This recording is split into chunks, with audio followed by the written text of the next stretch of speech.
Hello everyone, welcome to our new videos today. On my right hand, this is our newest products. It's countertop stylings, electric, commercial, the induction cookers. Let me give the overall dimensions first. Its unit is about like a 15 and 3/4 inches wide. And the depth of the units, it is about like 18 inches deep. And the overall height, they are about like 8 and 1/4 inches tall.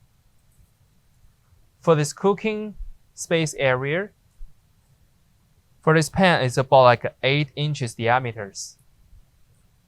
And also when we're looking at the units at the front, we come in with the 2 adjusters and the manual functions right here and the switching knobs right here.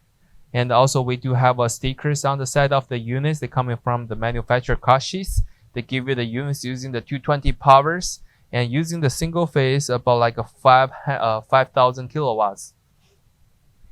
And also the units coming with the standard plugs, but this one, it looks like the 110 power, but they're using the 220 powers for the units.